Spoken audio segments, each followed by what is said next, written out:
Bienvenidos de nuevo, una historia para el presente. Aquí en este vídeo vamos a ver la España de la Restauración. Empezamos por este texto del ideario de Cánovas del Castillo, malagueño, que fue quien impulsó a Alfonso XII en la corona.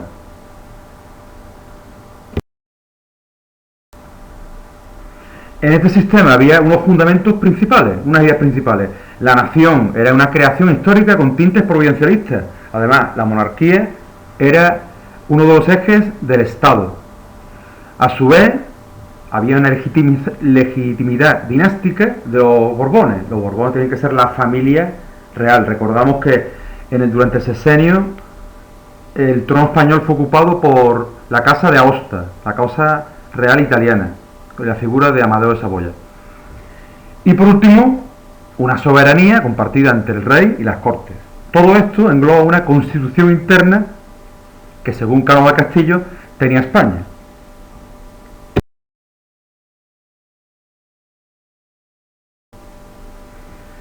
A su vez, la idea de Cánovas del Castillo era crear estabilidad mediante un turno pacífico entre dos partidos predominantes, el Partido Liberal y el Partido Conservador, un pacto entre las élites, entre los poderes fácticos, y una convergencia de intereses. ¿Todo esto para qué? Para evitar un pronunciamiento militar, cosa que se había dado durante el reinado de Isabel II en innumerables veces. Por tanto, los partidos dentro del sistema eran el Partido Liberal Conservador, pero conocido como Partido Conservador, y el Partido Liberal Fusionista, que realmente era conocido como Partido Liberal. El Partido Conservador estaba liderado por Cánovas y el Partido Liberal por Sagasta. Estos dos partidos establecen un acuerdo, unas bases de no rectificar la labor legislativa que hizo el otro, que hizo el anterior partido. Todo esto se refuerza mediante una manipulación electoral y a través del caciquismo. Por tanto, la imagen de antes, estabilidad, turno pacífico, pacto, convergencia de intereses para evitar ese pronunciamiento militar. Los dos partidos principales, los conservadores y los liberales. Los conservadores, había gente de los moderados, recordamos esa época de Isabel II. A su vez, había también personas o líderes provenientes de la Unión Liberal y algunos carlistas posibilistas. Eran partidarios de un sufragio censitario, que no votase todo el mundo y que la religión católica fuese oficial. A su vez, hay una censura de ciertos textos o ciertos periódicos, censura de prensa. Económicamente eran proteccionistas, querían que hubiese unos aranceles a los productos exteriores. La base social que tenía la alta burguesía, tanto urbana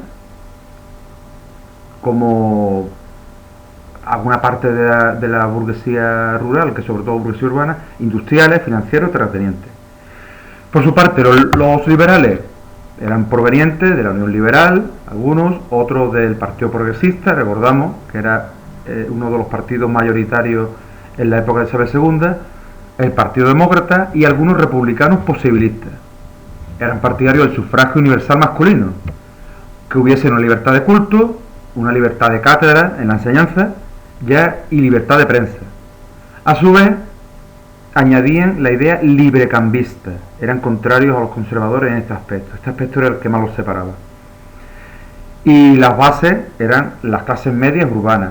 Hay que recordar que en esta época el movimiento obrero se siente todavía fuera de la representación, todavía no hay un partido socialista, un partido que aúne ese incipiente movimiento obrero que tiene España.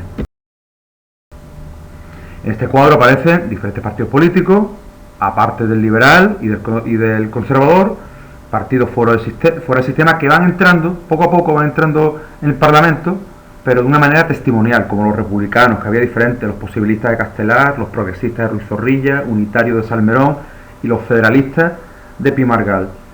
los ultracatólicos, tanto los carlistas como los integristas de Ramón Nocedal y la Unión Católica de Alejandro Pidal.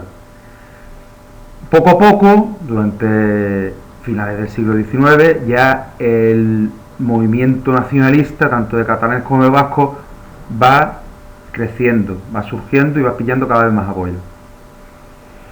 Y en último lugar tenemos al Partido Socialista, que se creó en 1879, de la mano de Pablo Iglesias. Todo este sistema se hacía gracias a la cocina del falseamiento electoral. Las urnas, una vez que se votaba, se cambiaban como último remedio para que el partido que ganase fuese el que ya se quisiese de antemano. A su vez había otros métodos de manipulación. Estaba el método del encasillado, ¿ves? Diputados que realmente sí o sí iban a obtener el acta de diputado.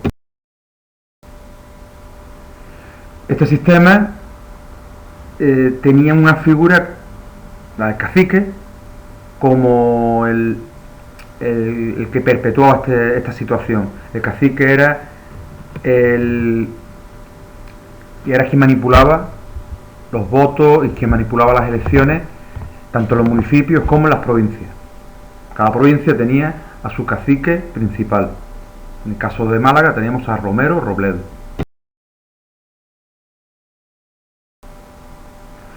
Por tanto, ya hay diferentes autores, como Benito Pérez Galdós, que van criticando este sistema electoral fraudulento.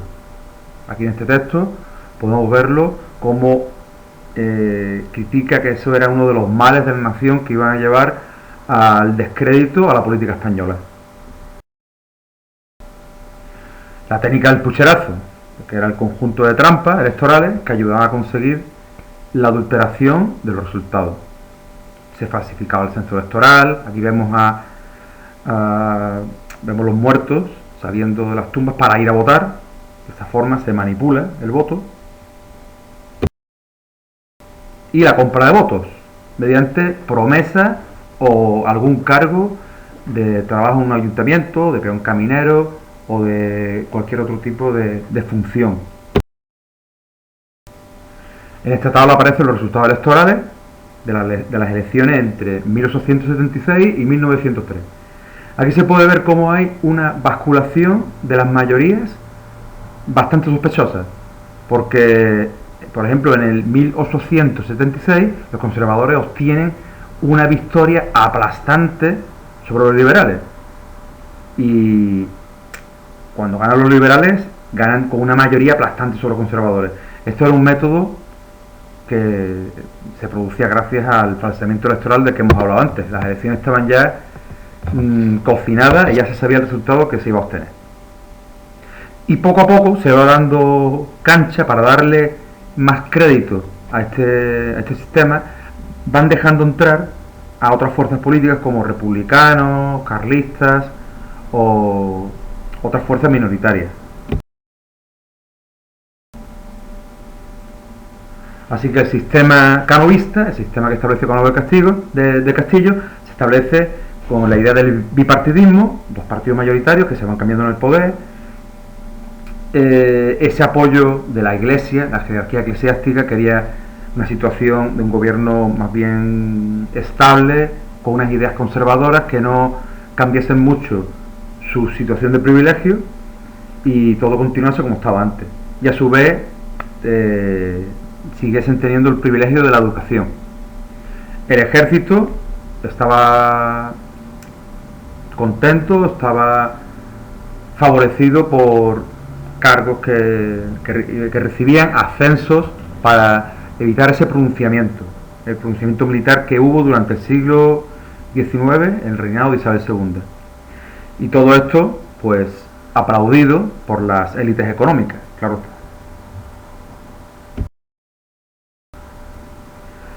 Se establece una constitución en el año 1876, una constitución muy corta que mediante posteriores leyes orgánicas se desarrollaría. Así que la constitución, en grandes rasgos, tenía soberanía compartida entre rey y corte, Cortes bicamerales, quiere decir Congreso y Senado, aunque el Senado había senadores con derecho propio, que iban a ser senadores sí o sí, y otros nombrados por el rey, y por último otros que eran elegidos. El catolicismo sería la religión oficial, y el culto de otras religiones estaba permitido, pero no en público, sino en privado. Esto era para dar garantía legal a todas aquellas personas de los países de Francia, de Bélgica, de Suiza, de Alemania, de Inglaterra, que se establecieron en España para la explotación de minas y otros recursos naturales. Así se garantizaba esa situación y no incurrían en estas personas extranjeras en ningún tipo de delito. Era una constitución flexible, elástica, era muy cortita y, como he dicho antes, en posteriores leyes orgánicas se va haciendo un articulado legal de diferentes aspectos. Hay una declaración de derechos parecida a la Constitución de 1869, pero los derechos algo más limitados y una posibilidad de suspensión en circunstancias especiales. Y a su vez hay que indicar que fue la Constitución más duradera que ha tenido la historia española, porque nuestra Constitución a día de hoy, 2021, todavía no ha alcanzado en longevidad a esta Constitución. Aquí vemos diferentes artículos que dan cobertura a que los ayuntamientos puedan ser controlados por el Estado. Hay diferentes legislaciones, como la Ley Municipal y Provincial de 1876, que establece la participación directa de la corona en la elección de alcalde de determinadas localidades. Así que había un control estatal, un control del régimen sobre los municipios. La Constitución incluye ideas del liberalismo doctrinario, un liberalismo conservador, un liberalismo apegado a las clases altas. Por tanto, se da una cierta estabilidad política. En esta imagen se ve la alternancia en el poder. La foto de abajo, Cánovas a la izquierda, Sagasta a la derecha, los dos personajes que se turnaron en el poder en esta primera época de la Restauración, en el siglo XIX. En color verde vemos a Cánovas, en color naranja vemos a Sagasta. La acción de gobierno de Cánovas, pues intentó hacer medidas para restringir los derechos contemplados en la Constitución, como la ley municipal, que antes comentamos, una ley electoral, que realmente era una ley totalmente censitaria, que limitaba el acceso al voto a muchas personas y se establecía que para votar había que tener una contribución mínima al tesoro público de 25 pesetas anuales. Así que era un límite. Una persona que tuviese menos ingresos anuales no podía votar. Y también hay una ley de imprenta que establecía la obligación de tener una licencia del Ministerio de Gobernación para poder hacer y publicar un nuevo periódico.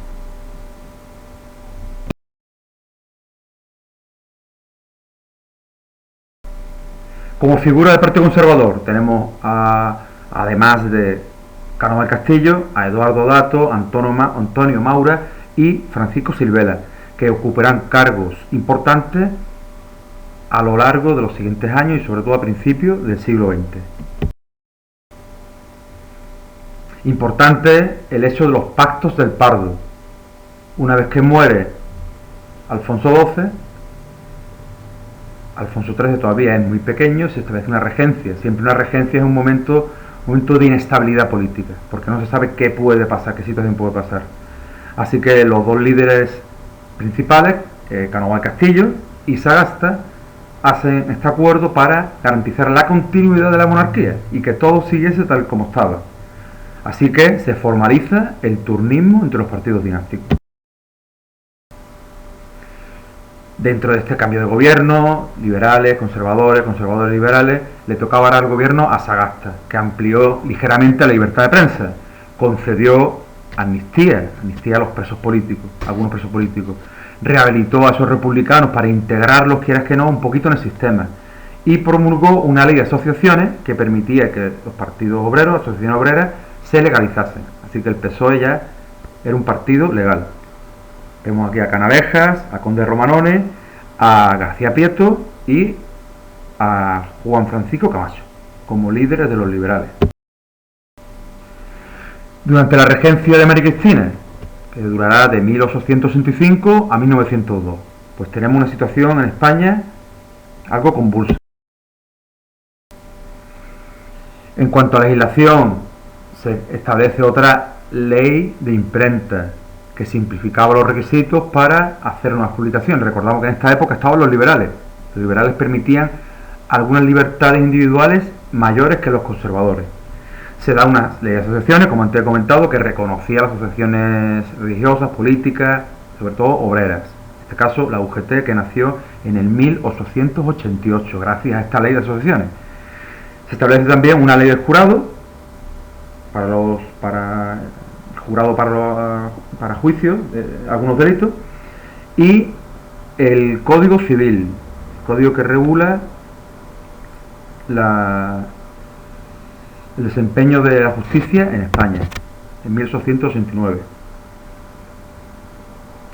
Hay una recuperación de las medidas librecampistas, recordamos, conservadores, más bien proteccionistas, liberales, más bien librecampistas, de eliminar esas barreras, esas tasas, esas aduanas a los productos exteriores, y que los otros países también, en contraprestación, pues esas barreras no las quiten. ¿Quién se beneficia de esto? Se beneficia las empresas exportadoras, los que exportan vinos, cítricos o algún otro tipo de producto que tenga gran acogida en el exterior. Y también se favorece la compra de maquinaria para la industria textil catalana. A su vez se establece una ley electoral que permite el sufragio universal masculino para solo los hombres, claro está, y mayores de 25 años. Cánovas era un furibundo defensor del sufragio censitario. Él no era partidario del sufragio universal. Decía que el sufragio universal iba a llevar al desgobierno al país.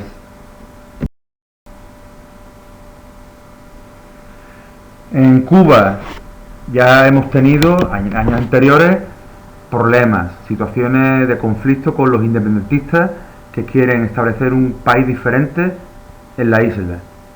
Por tanto, se da la guerra de los 10 años y la guerra chiquita. La paz de Zanjón pone fin a la guerra de los 10 años y se dan promesas de amnistía, también de abolir la esclavitud y de dar cierta autonomía administrativa a la isla. A su vez, la política económica de Cánovas del Castillo, ya en la década de 1890, cuando vuelve Cánovas en el 91, se vuelve al proteccionismo. Así que Cuba no aceptaba esas medidas porque perjudicaba las relaciones de comercio con Estados Unidos, que era su mercado al que vendían. Así que Estados Unidos inicia un interés por la isla. Cuba, ¿qué tenía? Sobre todo azúcar. Había un interés imperialista de Estados Unidos en conseguir territorios americanos. Eso está vinculado con la doctrina O'Sullivan de mitad del siglo XIX, del destino manifiesto. Para los americanos, el territorio cubano, el territorio del Caribe, era un territorio más o menos de expansión natural. Lo consideraban como una zona propia. Así que Estados Unidos siempre estuvo ahí detrás de los cubanos para alentar esa independencia que realmente no sería no sería real. Estados Unidos tendría la isla en situación casi de semiocupación. Aquí vemos diferentes viñetas en las que se ve Estados Unidos, el tío Sam, y vemos un bandolero español. Así que vemos la situación en la que Estados Unidos nos tiene agarrados, ¿no?, a los españoles.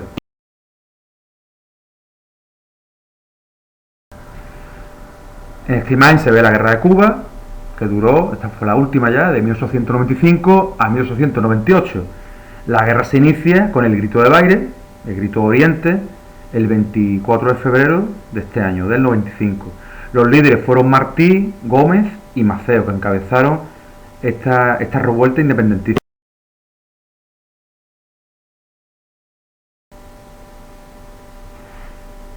Este manifiesto, firmado por José Martí y Máximo Gómez, fueron de los líderes de este movimiento revolucionario, y establecen un documento dirigido a la prensa, al pueblo español, diciendo que la guerra no es contra el español, sino la guerra es por conseguir la independencia, que no hay ningún rencor hacia los españoles, que los atribuye de laboriosos, de honestos, y que podrán gozar de libertad si deciden quedarse a vivir en Cuba, evidentemente ya siendo naturalizados y convertidos en cubanos, ¿no?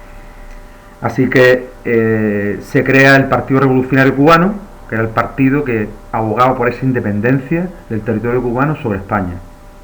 El gobierno de Cánovas decide enviar tropas al mando del general Martínez Campos, tropas para abortar esa sublevación. Pero fracasó porque los insurrectos avanzaron bastante, tenía un cuerpo, un conglomerado de soldados bastante fuerte, que de momento no pudo ser parado por las tropas españolas.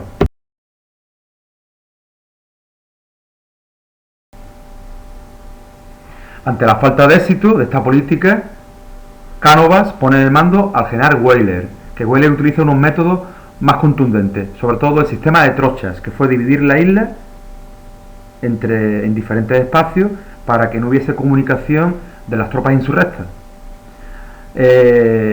A su vez, esta fue una medida que a la población afectó de gravedad, porque hubo dificultades para alimentar a diferentes localidades, de prestar atención médica, y hubo una importante mortandad. Así que esta política más restrictiva militarmente tuvo unos efectos, pero a nivel de derechos de las personas fue bastante nefasta.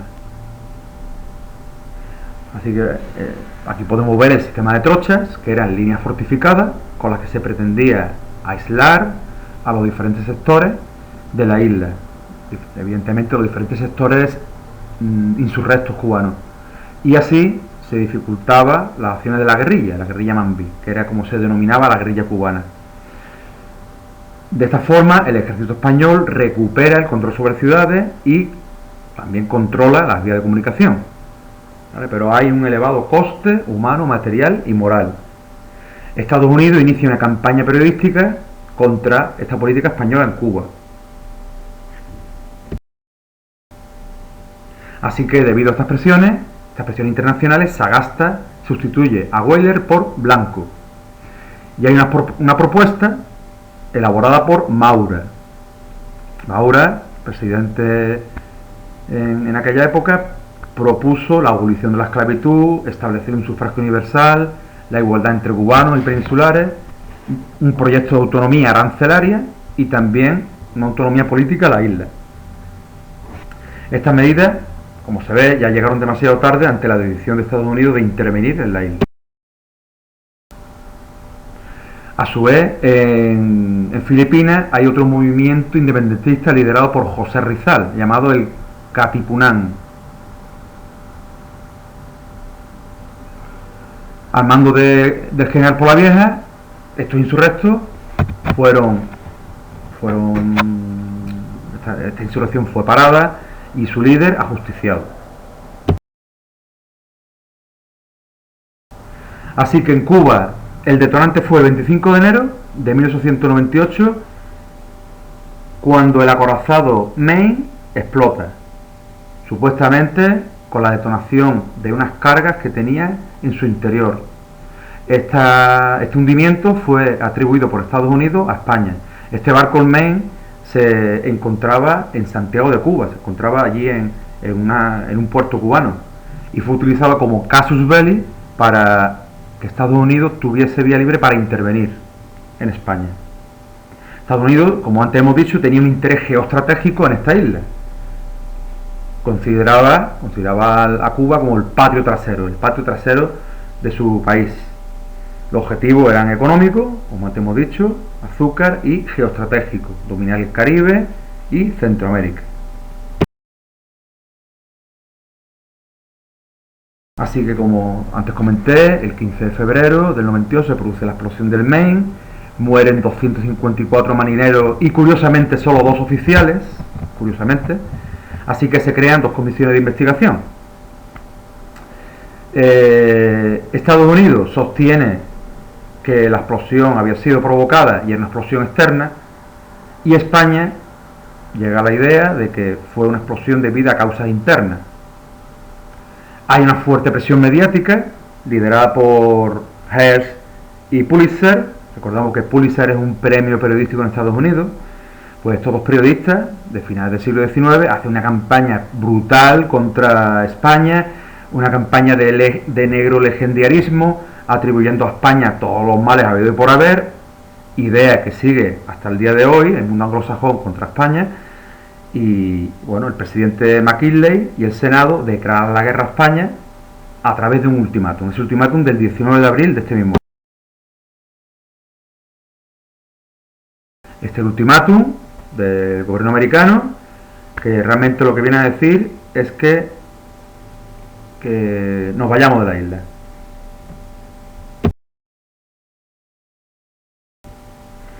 Aquí en una viñeta vemos la comparación de la fuerza entre Estados Unidos y España. Estados Unidos con sus barcos de metal y España con barcos de madera.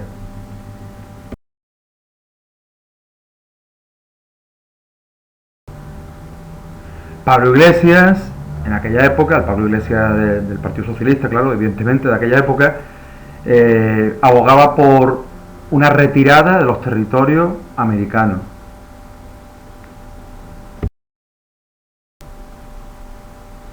Finalmente, Estados Unidos interviene en la isla, gana la guerra, hay unas contundentes derrotas navales en Cavite, Filipinas, y también Santiago de Cuba, así que las consecuencias fueron la paz de París, el 10 de diciembre, Cuba independiente, Puerto Rico y Filipinas son para Estados Unidos, y se vende a Alemania, a las Islas Carolinas y a las Marianas.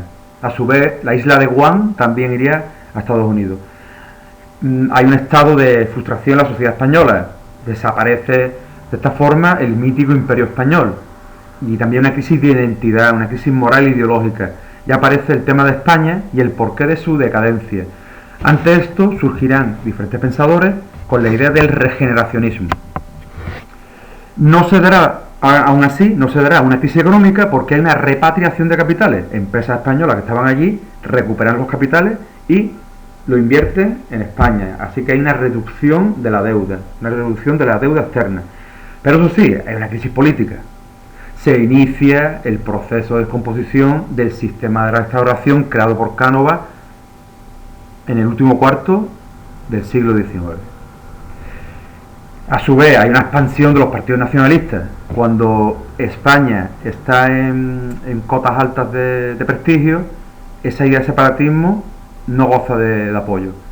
Cuando es al contrario, sí. Entonces, en este caso, las fuerzas nacionalistas pillan cada vez más fuerza. Y también un aumento de apoyo del movimiento obrero, el PSOE.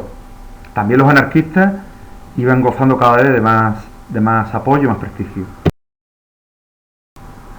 Aquí vemos el Tratado de París, porque España renuncia a todo derecho de soberanía y propiedad sobre Cuba,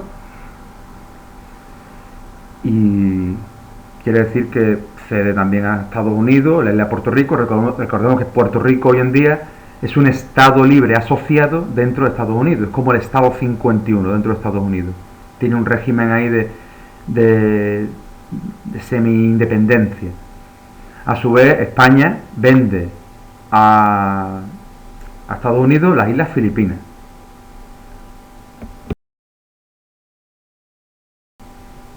Como antes hemos dicho, el regionalismo y el nacionalismo cobran cada vez más fuerza. La Revolución Liberal no había sido capaz de elaborar un proyecto nacional sólido, así que tenían una fuerte presencia los localismos y los regionalismos. Recordemos la insurrección cantonal durante la Primera República, las guerras carlistas localizadas en diferentes zonas del norte. Hay un rechazo a las medidas uniformizadoras del Estado. Hay también una idea de romanticismo y su influencia en la creación de unos sentimientos nacionalistas, la lengua, la cultura, la religión, la costumbre. En esta época está muy en boga las ideas de nacionalismo lingüístico, etnolingüístico y cultural que vienen de Alemania, ideas de Fichte y de Herder.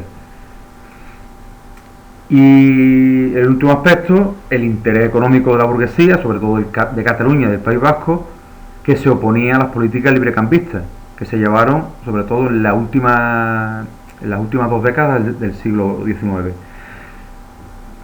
A su vez, la pérdida de Cuba fortaleció el descontento de los catalanes. Los empresarios catalanes tenían importantes negocios en Cuba, así que perdieron allí una fuente importante de ingresos. Hablando del nacionalismo, hay un fallo aquí, surge la Renaissance, este movimiento cultural en 1830, ya en los últimos años del siglo XIX, Valentí Almiral crea el Memorial de Agravios, aquí vemos el texto, esa idea de construir una identidad catalana. Más adelante, Prat de la Riba crea la base de Manresa como proyecto aglutinador de los autonomistas catalanes, y Francesc Cambó crea la Liga Regionalista en 1901. Este partido era un partido más conservador, un partido más vinculado a las élites y a la burguesía catalana. Aquí en este texto vemos las bases de Manresa. La idea de que la lengua catalana sea la única que podrá usarse en Cataluña. Ya vemos cosas que están hoy en día bastante en boga. Que solo los catalanes, ya sea por nacimiento o virtud de naturalización, podrán desempeñar cargos públicos en Cataluña, ¿vale? Ojo, seguimos con esa idea excluyente de los catalanoparlantes sobre los castellanoparlantes. Que el poder legislativo regional radicara solo en las Cortes catalanas. Mantenimiento de orden público y de la seguridad vinculado a los Mossos de Escuadra, a una policía catalana. ¿Vale? Seguimos con cosas que están bastante en la actualidad y que realmente ocurren todavía. Que la enseñanza pública deberá organizarse en función de las necesidades de la civilización de Cataluña. En definitiva, lengua catalana. Idea de utilizar el catalán en las escuelas, cosa que también hoy está en vinculación con una problemática que hay en aquella región. Y a su vez que se establezca una constitución catalana donde el poder ejecutivo catalán sea la salvaguarda de esos principios. Aquí pone más información. Pues, como antes comenté, Francesc Cambó creó este partido, la Liga Regionalista, que a su vez tuvo el apoyo ideológico de Prat de la Riba. Era un partido conservador, católico y burgués. Y sus principios eran más posibilistas, quiere decir, más de acuerdo a ajustarse a una situación posible que se podía admitir en Madrid. Claro está, en aquella época nadie por la cabeza se le ocurría pedir directamente la independencia. Querían primero, utilizando una política posibilista, obtener ciertas cotas de poder con una autonomía. Así que pedían una autonomía política para Cataluña dentro de España. En aquella época no había comunidades autónomas, hay que recordarlo. Y también una defensa de los intereses económicos, una defensa de los intereses económicos de los industriales catalanes, mediante una política comercial proteccionista, estableciendo esas barreras, esas tasas, esos aranceles para proteger los productos creados por ellos mismos y garantizarse el mercado nacional. A su vez, el nacionalismo vasco, que nace allí en el País Vasco, de la mano de Sabino Arana en 1895, y tenía varios principios ideológicos. Era radicalmente antiespañol, propugnaba la independencia de Euskadi, la exaltación de la etnia, de la etnia vasca, de la patria vasca, la promoción del idioma vasco y de las tradiciones, un conservadurismo ideológico bastante importante, integrismo religioso, eran ultracatólicos, y también idealización del mundo rural vasco frente a la sociedad industrial, que la veía como perturbadora de esos valores tradicionales y primigenios de la patria vasca. Aquí vemos un texto de Sabino Arana, diciendo que es el vasco, que es el vizcaíno. El vizcaíno, claro está, el vizcaíno es el de la provincia de Vizcaya. Sabino Arana tenía la idea de crear una lengua vasca común, porque en el País Vasco había diferentes dialectos que fueron aglutinados ya en 1975, ya después con el fin del franquismo, con un idioma llamado el batúa. Batúa en vasco es unidad, es como se creó un idioma vasco único que aunaba palabras tanto que se usaban en Vitoria, que se usaban en Álava, que se usaban en Guipúzcoa y también en Vizcaya.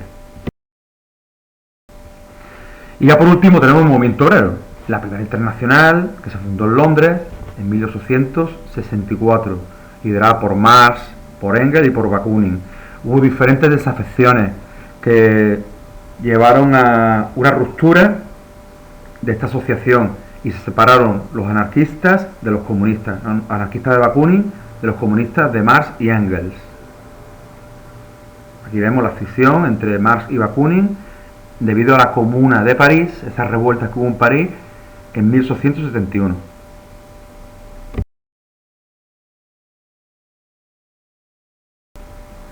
Dentro de España se crea un Consejo Obrero en Barcelona en 1870 que reunió a diferentes delegados, a 89 delegados de sociedades obreras.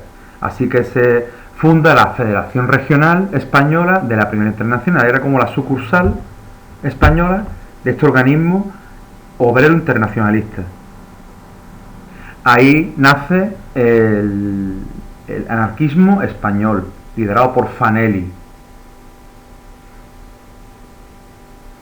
El socialismo, a su vez, fue impulsado por el yerno de Karl Marx, que era Paul Lafargue. Los anarquistas, un poco más de información de los anarquistas, se fundaron en España en 1881, con 60.000 afiliados que llegaron a tener al cabo de cierto tiempo. Dentro de los líderes destacó Anselmo Lorenzo. Hay que hablar que dentro de los anarquistas hubo una diferencia entre la acción directa de grupos como la Mano Negra, grupos que utilizaban los atentados, de otra rama de anarquismo que pretendía una acción de lucha mediante la huelga.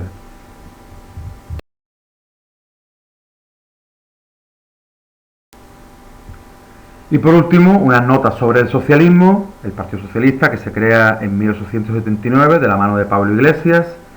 Más tarde, en 1888, debido a esa ley de asociaciones que aprueba el gobierno de Sagasta, se permite las asociaciones obreras, así que sale la UGT, sale el sindicato vinculado al PSOE. Era un sindicato opuesto a los anarquistas y de una ideología, una idea colectivista, anticlerical y antiburguesa, pero más moderada que la otra gran corriente del movimiento obrero español, que eran los anarquistas. Pablo Iglesias llegó a ser elegido diputado en 1910. Así que con esto terminamos este tema de la restauración, iba a decir del regeneracionismo. A partir de aquí, a partir de esta época, finales del siglo XIX, principios del siglo XX, ya surge la idea del regeneracionismo, de este sistema de la restauración, cómo dar la vuelta para que hubiese un continuismo, pero con unos cambios que permitiesen no cambiar demasiado el orden socioeconómico del país. Así que muchas gracias y nos veremos en otro vídeo.